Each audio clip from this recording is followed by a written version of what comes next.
আসসালামু আলাইকুম ওয়া রাহমাতুল্লাহি ওয়া বারাকাতুহু নাহমাদুহু ওয়া নুসাল্লি আলা রাসূলিল কারীম আম্মা বাদ আউযু বিল্লাহি মিনাশ শাইতানির রাজীম বিসমিল্লাহির রহমানির রহিম। ডিয়ার ফ্রেন্ডস, আশা করি প্রত্যেকেই ভালো আছেন। আলহামদুলিল্লাহ আমি ভালো আছি। তো বন্ধুরা, স্বাস্থ্য বিষয়ক ইউটিউব চ্যানেল অল টাইমে আপনাদেরকে স্বাগতম। সাথে আছি আমি হাকিম ইরশাদুল বারী। তো বন্ধুরা, আজকে আপনাদের সাথে আলোচনা করব মায়োপিয়া নিয়ে। তো বন্ধুরা, যেটাকে শর্ট সাইটেড বলা হয়, বাংলায় সোজা বাংলায় ক্ষীণদৃষ্টি। তো বন্ধুরা, ক্ষীণদৃষ্টি এই অবস্থাকে বলা হয় যে দূরের বস্তুকে আপনি সুস্পষ্ট দেখতে পাচ্ছেন। এটি যত নিকটবর্তী হচ্ছে তত ঝাপসা দেখছেন। মোবাইলের স্ক্রিনের দিকে তাকিয়ে আছেন, চোখের যত নিকটে নিয়ে আসছেন তো আপনার চোখ ঝাপসা দেখছে। স্ক্রিনে ভেসে ওঠা কোনো শব্দ বা কোনো ছবিকে আপনি ভালো দেখতে পাচ্ছেন না। সেই সাথে বই পুস্তক একটু দূরে নিলে আপনি দেখতে পান, নিকটে নিয়ে এলে আপনি এটা দেখতে পান না, ঝাপসা দেখতে পান। অনেক ক্ষেত্রে বা আপনি দেখতেই পান না।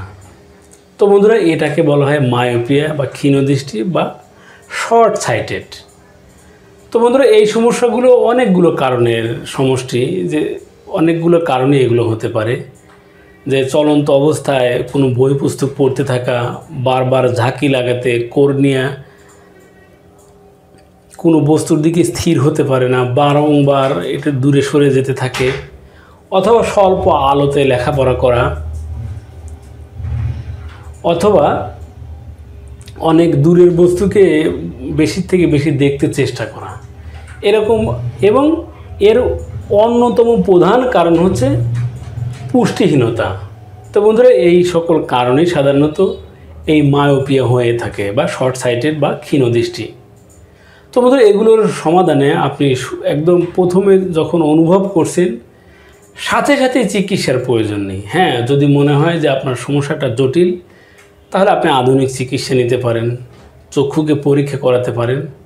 তবে চক্ষু পরীক্ষা করিয়ে গ্লাস নেওয়ার সাথে সাথে বা গ্লাস নেওয়া ব্যতীতই আপনি ন্যাচারাল চিকিৎসার দিকে ধাবিত হতে পারেন, খুবই স্বল্প খরচে এবং নিজস্বভাবে ঘরোয়া পদ্ধতিতেই আপনি এই সমস্যার সমাধান করতে পারেন।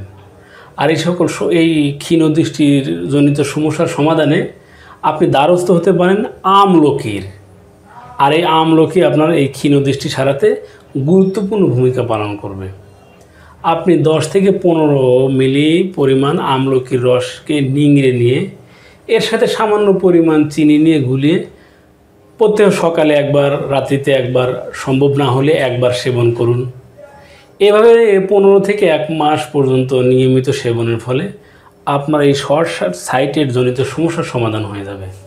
Please trust me, trust this herbs, depend on Allah.